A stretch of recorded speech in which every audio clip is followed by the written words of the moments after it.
नमस्कार, स्वागत है आप सभी का गणेश एस्ट्रो हेल्थ में।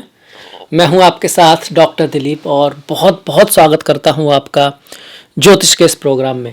इस वीडियो में हम बात करेंगे वृश्चिक वालों के लिए कैसा रहेगा आने वाला जनवरी का महीना, इस साल का 2022 का पहला महीना क्या लेकर आएगा आपके प्रेम, पढ़ाई लिखाई, career, job, business, health, spirituality, अध्यात्म, जीवन के सारे क्षेत्रों को हम देखेंगे।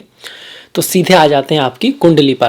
देखिए, आपकी कुंडली का मतलब गोचर की जो कुंडली है अभी जो ग्रह चल रहे हैं उसके अनुसार आपकी जो जन्म कुंडली है वो अलग है, वहां पर आपका प्रारब्ध लिखा है, पर हम वो नहीं देख सकते। गोचर में जो चल रहा है हम उसकी बात करें तो गोचर में अगर हम देखते हैं तो फिलहाल में पहले ही भाव में, लग्न में ही, राशि में ही केतु और मंगल साथ में बैठकर पिशाच नाम का योग बना रहे। डरने की कोई बात नहीं है, कुछ लोग इसको अंगारक योग भी कहते हैं। राहु केतु अगर किसी अच्छे ग्रह के साथ बैठते हैं तो शुभ योग भी बनाते हैं, और आपके मंगल तो लग्नेश हैं, लग्नेन के साथ ही बैठे हुए हैं तो उसकी पावर को और बढ़ा देंगे। हाँ, कुछ नेगेटिविटी भी है, उस पर ध्यान देंगे। देखिए, मैंने केतु को ऐसे दिखाया है, लिखा है और मंगल को इस तरह से लिखा है। तो कौन सा बेटर रहता है, अगर आप इसके बारे में बताएंगे तो बहुत अच्छा रहेगा कि भाई इस तरह से, जैसे ये मंगल है, या हम गुरु को मैंने इस तरह से लिखा है, यहाँ पर गुरु चौथे भाव में कुंभ राशि में है, इसकी जगह गुरु को ऐसे भी दिखा सकते हैं इस तरह से, तो उसमें इजी रहता है इधर से उधर करना। तो कौन सा आपको ज़्यादा अच्छा लगता है इसके बारे में बताइएगा। तो आप देख सकते हैं पहले भाव में केतु और मंगल, दूसरे भाव में धनु राशि में, यहाँ वृश्चिक में थे, यहाँ धनु राशि में सूर्य और शुक्र दिखाई देते हैं। तो सूर्य यहाँ पर 14 तारीख तक रहेंगे। 14 तारीख को मकर संक्रांति है, सूर्य उत्तरायण हो जाएंगे। 14 के बाद सूर्य मकर राशि में तृतीय भाव में आ जाएंगे। शुक्र पूरे महीने यहीं पर रहेंगे, शुक्र वक्री रहेंगे, 29 तारीख को जाकर मार्गी होंगे धनु में ही। और ये तृतीय भाव है जहां पर सूर्य आ जाएंगे आपके 14 के बाद, 14 को आ जाएंगे। शनि पूरे महीने रहेंगे, बुध भी यहाँ पर पूरे महीने रहेंगे, बुध भी वक्री होंगे आपके 14 जनवरी को, और ये मार्गी होंगे 4 फरवरी को। तो इस तरह से चौथे भाव तक, तीसरे भाव तक हम आए। चौथे भाव में जाएं तो वहां गुरु बैठे हैं। पंचम छठा भाव खाली है। 7वें भाव में राहु वृषभ राशि में गोचर कर रहे हैं। राहु की तो हमेशा ही लगभग वक्री रहते हैं। अष्टम भाव, नवम भाव, दसम, एकादश और द्वादश ये भाव खाली है। तो ये तो रही हमारे ग्रहों की स्थिति। देखिए, अगर मैं सूर्य को इस तरह का लेता, ऐसा वाला, तो मैं उसको ऐसे दिखा सकता कि 14 जनवरी तक इस तरह से, और फिर यहाँ पर अलग अलग। और यहाँ पर जब लिखते हैं तो दोनों जगह लिखना पड़ता है, तो आप बताइएगा कौन सा अच्छा रहता है। तो आ जाते हैं इसके प्रेडिक्शन पर। प्रेडिक्शन की बात करें, लग्नेश लग्न में ही बैठकर रुचक नाम का महापुरुष योग बना रहा है, उसके साथ केतु बैठकर उसकी एनर्जी को 5-6 गुना और बढ़ा देते हैं। राहु केतु अच्छे और बुरे दोनों ही होते हैं, फिलहाल देखा जाए तो अच्छे ही हैं। आपके अंदर एनर्जी खूब रहेगी, स्टेमिना बहुत अच्छा रहेगा, पद प्रतिष्ठा सम्मान के लिए बहुत अच्छे हैं। नेगेटिविटी भी है, क्या है कि 2 अग्नि वाले ग्रह सर में आ गए, बुद्धि में आ गए। लग्न क्या है, हमारी बुद्धि है, चंद्रमा हमारा मन है, या मन में आ गए तो क्या होगा, अग्नि बढ़ेगी। अग्नि क्या करती है, गुस्सा, क्रोध, अधैर्यता, इसको बढ़ाती है। पर अग्नि की आवश्यकता भी होती है कहाँ पर, एफर्ट में, लड़ाई में, पराक्रम करने में, मेहनत करने में एनर्जी बहुत रहेगी। तो अगर आपका उसका यूज करेंगे तो आप बहुत कुछ कर सकते हैं। कैपेसिटी काफ़ी दिखा रहा है। हालांकि इसके लिए आपकी जन्म कुंडली में भी लग्नेश का मजबूत होना जरूरी है। अगर लग्नेश मजबूत नहीं हुआ तो फिर गुस्सा, क्रोध, एनर्जी डाइवर्ट होगी। अगर आपका लग्नेश अच्छा है तो फिर आप उसका यूज कर पाओगे। रियल एस्टेट के थ्रू फायदा यहाँ पर होगा। लड़ाई झगड़े में आपकी विजय हो सकती है, लड़ाई झगड़ों से बचना अवश्य है। मंगल की दृष्टियां, यहाँ पर मंगल की 3 दृष्टियां होती हैं, चौथी, 7वीं और 8वीं। चौथी दृष्टि चौथे भाव पर, 7वीं दृष्टि 7वें भाव पर, 8वीं दृष्टि अष्टम भाव पर पड़ेगी। तो चौथे भाव पर जो दृष्टि डाल रहे हैं, जहां पर गुरु बैठे हैं, तो जमीन लेने का योग है, घर लेने का योग है, खेत आदि लेने का योग यहाँ पर बना हुआ है। कि चौथे में गुरु हैं तो चौथे भाव की वृद्धि कर रहे हैं। चौथा भाव घर, भूमि, वाहन, बंगला, माता, बंधु, हमारी एजुकेशन, शुरुआत की, राज तिलक जो होता है ना, वो भी चौथा भाव है। और जिस पर हम बैठते हैं राज तिलक के समय, जहाँ राजा को बैठाते हैं, वो बड़ा सा जो सिंहासन होता है, पॉलिटिक्स में जो जीतते हैं लोग, वो भी है। तो वो भी है, पॉलिटिक्स आदि में भी आपकी विजय जो है हो सकती है। जो वृश्चिक वाले हैं उनके लिए कुछ ना कुछ अच्छा समाचार आएगा। जो वृश्चिक वाले लोग चल रहे हैं, हमारे नेताओं में से कुछ मुख्य नेता वृश्चिक वाले हैं, तो उनके लिए कुछ अच्छा होने वाला है। इस तरह से इसके बाद देखिए मंगल की जो दृष्टि है वो शनि पर, ये राहु पर पड़ रही है सप्तम में। शत्रु बढ़ेंगे, थोड़ा शत्रु बढ़ेंगे, आपको हानि पहुंचाने की कोशिश भी कर सकते हैं। और पार्टनरशिप में दिक्कतों को रहेंगी, थोड़ा बिजनेस के लेवल पर मैं बात कर रहा हूँ, ग्लोबल लेवल पर बात कर रहा हूँ मैं, गवर्नमेंट सरकार, उसमें शत्रुता बढ़ेगी उन लोगों के साथ। पर अगर पर्सनल लेवल पर आए तो पति पत्नी के साथ रिश्तों को बना के रखना है, प्रेम बना के रखना है, डिप्लोमेसी से काम लेना है। रहीमन धागा प्रेम का मत तोड़े चटकाए, जोड़े ते फिर ना जोड़े, जुड़े गांठ पड़ जाए। राहु यहाँ पर ये भी दिखा रहे हैं कि जो शत्रु होगा वो भी, उसका भी कद बढ़ने वाला है, अपोनेंट भी बढ़ने वाला है। आपका जीवन साथी, जीवन संगिनी, प्रेमी प्रेमिका, उनका प्रमोशन हो सकता है, उनकी यश फैल सकता है, उनकी शक्ति बढ़ सकती है, और ये एक अच्छी बात है। मंगल की जो अष्टम पर दृष्टि है तो लड़ाई झगड़े आदि से तो बचना ही है। किससे? खासकर इन लॉज से, सास ससुर से डिफरेंस ऑफ ओपिनियन रह सकता है, उनकी लाइफ में कुछ उतार चढ़ाव आ सकता है। आपको ड्राइविंग करते वक्त खास ख्याल रखना है यहाँ पर, क्योंकि मंगल की दृष्टि अष्टम पर है, और अष्टम में जिस ग्रह की राशि है वो बुध है, और बुध और मंगल की कुछ ज्यादा जमती नहीं है, इस वजह से। तो मंगल का हो गया। केतु का गोचर लग्न में है, अच्छा है, बुरा नहीं कहेंगे, क्योंकि केतु यहाँ अपनी ही राशि में है। पर बहुत ज्यादा जरूरी है कि इस केतु पर आपकी अच्छे ग्रहों की दृष्टि हो, आपकी जन्म कुंडली में भी केतु अच्छे हो, तब तो ये आपको स्पिरिचुअलिटी, अध्यात्म की तरफ ले जाएंगे, जीवन की सत्यता को पहचानने की कोशिश करेंगे, आपको रेस से अलग ले जाने की कोशिश करेंगे, आपको सच्चाई की तरफ ले जाने की कोशिश करेंगे, आपको आप चीज़ों की गहराई में जाना चाहोगे, उस तरह से अच्छा है। पर अगर ये केतु थोड़े से अच्छे नहीं हुए जन्म कुंडली में तो भटकाव ला सकते हैं, इस तरह की स्थिति ला सकते हैं कि चल तो रहे हैं पर पता नहीं कहाँ जा रहे हैं, क्या हो रहा है, क्यों हो रहा है, किस लिए कर रहे हैं इस काम को। कर तो रहे हैं क्योंकि सब कर रहे हैं, पर इसका एंड रिजल्ट क्या है, इससे कुछ मिलने वाला भी है नहीं, ऐसी इल्यूजन में डाल सकते हैं अगर अशुभ रहे तो। ये केतु बदलेंगे आपके 12 अप्रैल के आसपास, और थोड़ा बेटर हो जाएगा और अच्छा हो जाएगा। केतु जब 12वें भाव में जाएंगे, वो आप वर्ष फल की में आप जरूर देखिएगा, आपके लिए बहुत सारे ग्रह शुभ होने वाले हैं, अच्छे होने वाले हैं, इस चीज़ पे ध्यान रखिएगा। ढैया भी स्टार्ट होगी पर वो थोड़े ही दिन की होगी, वो वर्ष फल में आप जरूर देखिएगा।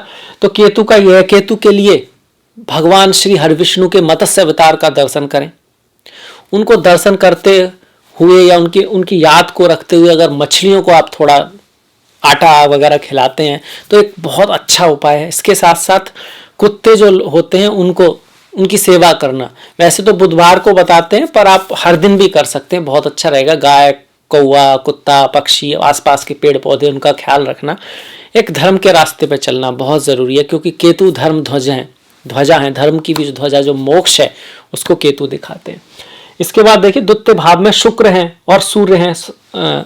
महीने की शुरुआत में शुक्र वक्री हैं तो प्यार, मोहब्बत, इश्क, आपस में रिश्ता, शुक्र से लड़का लड़की के बीच की प्यार मोहब्बत नहीं है, ओवरऑल आपका जो पैशन है, आपकी जो कामना है, आपका जो आकर्षण है, आपके जो फ्रेंड्स है, आपकी किसी भी किसी भी चीज के प्रति जो रुचि है उसको है, तो वहां वक्रत्व है। थोड़ा सोच समझ के चलना, डिफरेंस ऑफ अंडरस्टैंडिंग हो जाएगा। आप कुछ कहेंगे दूसरा व्यक्ति थोड़ा कुछ समझ सकता है, अगर आप छोटे हैं तब भी, बड़ा है तब भी, तब सबके लिए है, बस एज के अकॉर्डिंग और स्थिति के अनुसार उसका अंतर अवश्य आएगा। शुचिता का ध्यान रखना है, फीमेल्स का, आर्ट का, साफ सफाई का रेस्पेक्ट रखनी है, अपनी लाइफ में साफ सफाई रखनी है, मतलब मन में शुद्ध भावनाएं हो, साथ ही आपका हाथ नहाए धोकर आप साफ सफाई भी हो, अच्छी स्मेल का यूज भी हो, आप जहाँ काम करते हैं वहाँ पर भी ऑर्डर हो, वो बहुत ज़रूरी है। शुक्रवार के दिन माँ लक्ष्मी की पूजा कर सकते हैं, श्री सूक्त का पाठ कर सकते हैं, और घर में कुछ फ्लावर वगैरह ला सकते हैं शुक्रवार के दिन, तो बहुत अच्छा रहेगा। मंदिर में आप परफ्यूम या खुशबू वाली चीज़ें दे सकते हैं, वो भी आपके लिए बहुत बढ़िया रहेगा। शुक्र का गोचर यहाँ पर सप्तमेश अपने से अष्टम जा रहा है, तो आपके स्पाउस की थोड़ा हेल्थ का ध्यान रखना है, रिश्तों में थोड़े से उतार चढ़ाव को यहाँ जरूर दिखा रहा है। एक तो मंगल की दृष्टि है सप्तम भाव पर, ऊपर से सूर्य शुक्र के साथ हैं, और शुक्र भी अपने से अष्टम जा रहे हैं, इस वजह से। अब आ जाते हैं सूर्य पर। सूर्य का द्वितीय भाव में गोचर उतना अच्छा नहीं है जितना कि तृतीय में है, मतलब 14 तारीख से गोचर ज्यादा अच्छा है। द्वितीय भाव में क्या होगा, वाणी को थोड़ा कटु कर सकता है, आपको एक्स्ट्रा खर्च करा सकता है, इस तरह का आपका रहेगा। खर्चा बढ़ेगा 14 तारीख तक। अब वैसे तो खर्चा अच्छा भी हो सकता है, कुछ लोग नई साल के लिए पार्टी वगैरह कर सकते हैं, कहीं घूमने वगैरह जा सकते हैं, वहां खर्च हो सकता है। तो ध्यान रखिएगा, करिएगा पर एक लिमिट में करने की कोशिश कीजिएगा। बाहर से फॉरेन से इंपोर्ट एक्सपोर्ट से आपको फायदा हो सकता है, क्योंकि शुक्र जो है वो यहाँ 12th के स्वामी है, इस वजह से भी। दसम का स्वामी धन में आ रहा है, तो वैसे तो आप धन के लिए प्रयास भी काफी करेंगे सूर्य की वजह से, जब वो 14 तारीख तक भी, उसके बाद भी। उसके बाद आ जाए तो पराक्रम, मेहनत, हार्डवर्क ज्यादा बढ़ रहा है, यात्राएं बढ़ रही हैं, एफर्ट बढ़ रहा है, जो आपके लिए लकी साबित होगा, अच्छा साबित होगा। शनि की बात करें तो शनि तृतीय भाव में अच्छे होते हैं, पद प्रतिष्ठा सम्मान बढ़ाने वाले होते हैं, मेहनत से पर रिजल्ट देते हैं, भाग्य को बढ़ाते हैं। तृतीय भाव में गोचर शनि का हर तरह से आपका शुभ ही है। थोड़ा अपने बच्चों के साथ डिफरेंस ऑफ ओपिनियन करा सकते हैं, पढ़ाई लिखाई में सिर्फ एफर्ट से ही रिजल्ट देंगे। यहां से पिता के भाव को देख रहे हैं शनि और सूर्य महीने के एंड में, तो माता पिता, खास करके पिता से, बॉस से कुछ डिफरेंस ऑफ ओपिनियन यहाँ पर रह सकता है। शनि की जो दृष्टि 12वें भाव पर है, तो विदेश से संबंध, विदेश यात्रा, इंपोर्ट एक्सपोर्ट, इस सब को दिखा रहा है। खर्चा भी हल्का सा आप बढ़ेगा और आप चाहोगे कि ना हो, इस तरह की स्थिति थोड़ा रहेगी। बुध की अगर हम बात, शनि के लिए माँ काली की पूजा, हनुमान जी की पूजा, वृद्धों का सम्मान, अपने से बड़े हैं उनका सम्मान, धर्म का पालन, पद प्रतिष्ठा सम्मान को, मतलब धर्म के प्रति आपको चलना, अपने पद प्रतिष्ठा सम्मान का ख्याल रखना, दूसरे का भी ख्याल रखना है, ये नहीं कि अपना ही ख्याल रखें। इस तरह से पेश आओ जैसे कि आप राजा हो, और दूसरे से भी इस तरह से कोशिश करो कि उसकी भी रेस्पेक्ट है, और उस तरह से, क्योंकि आप रेस्पेक्ट अपनी करेंगे तो स्वाभिमान कहेंगे, दूसरे की रेस्पेक्ट करेंगे, उसको सम्मान देंगे, तब जो आपका वार्तालाप होगा वो कहीं ज़्यादा अच्छा होगा।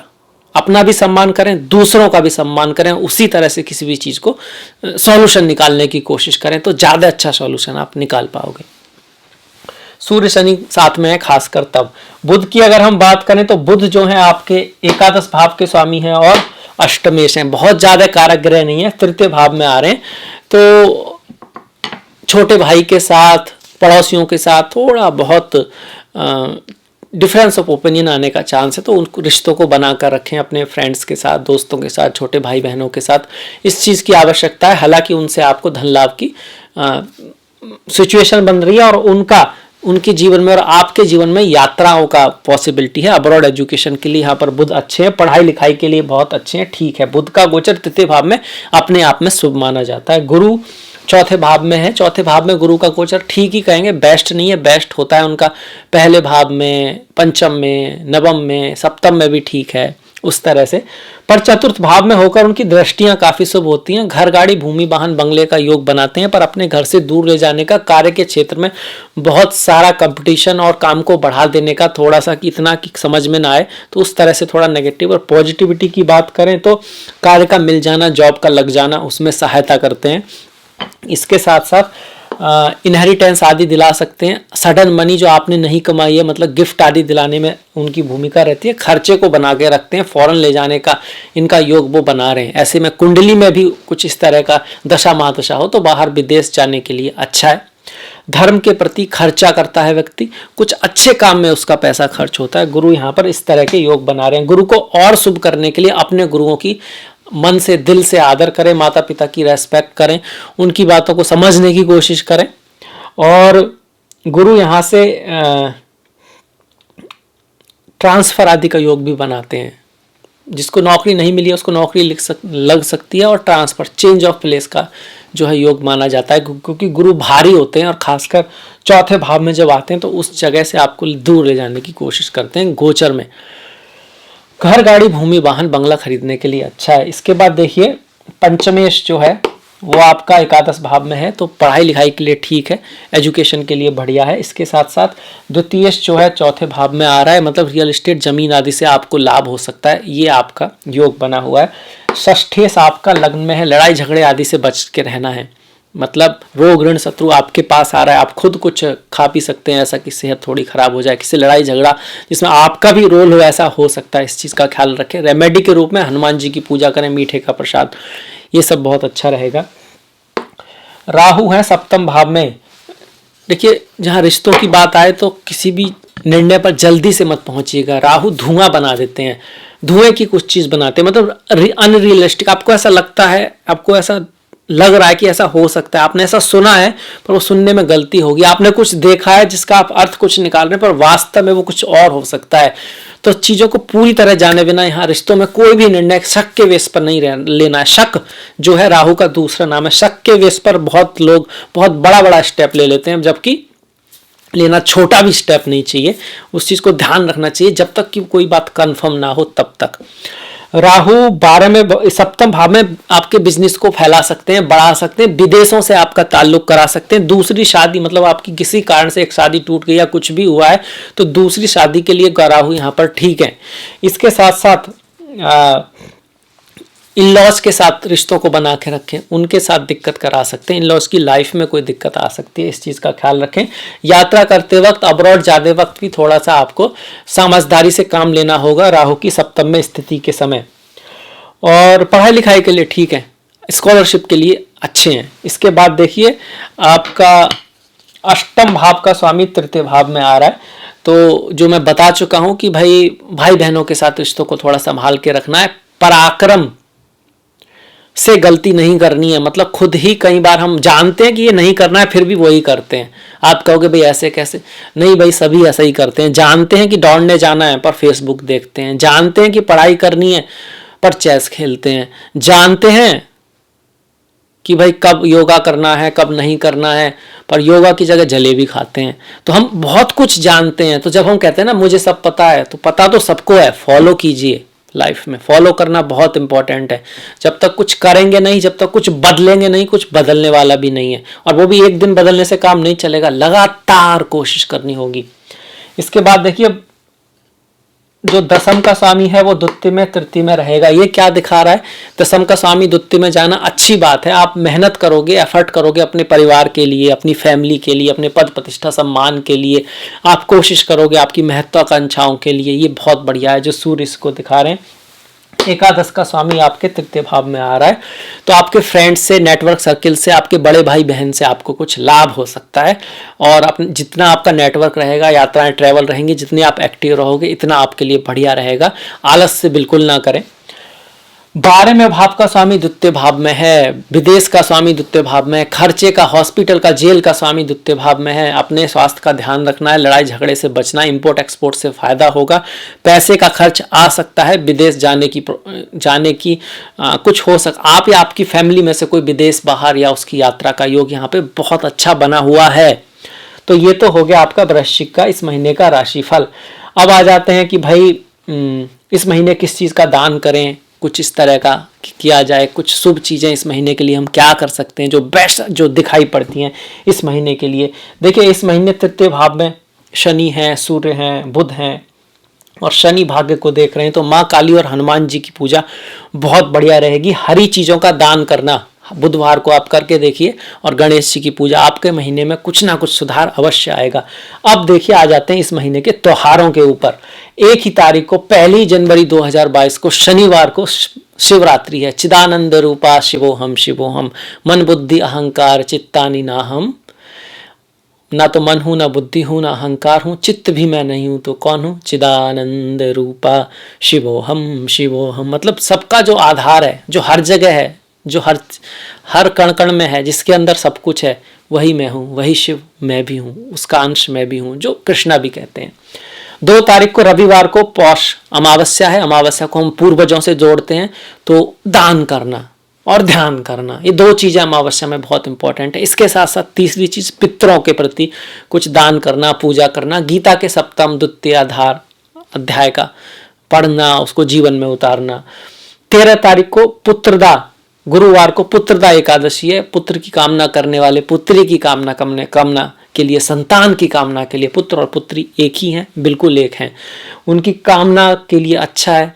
उनकी इस एकादशी के व्रत से पुत्र पुत्री प्राप्त होने की संभावना बनती है।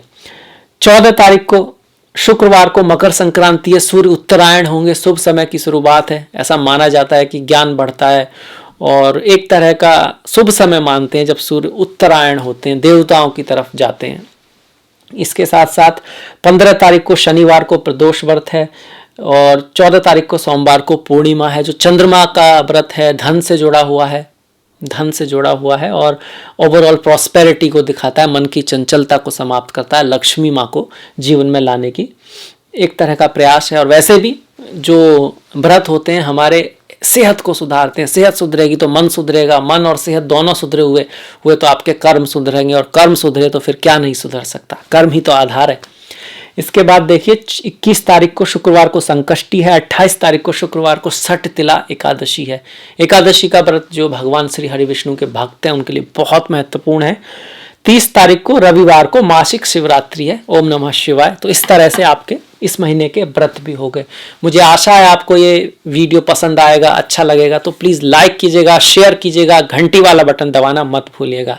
आपका जो सहयोग है वो बहुत महत्वपूर्ण है, उसको इसी तरह से बना के रखिएगा। मैंने डिस्क्रिप्शन में लिंक दिया है, Facebook, Instagram, Twitter, please follow, please like.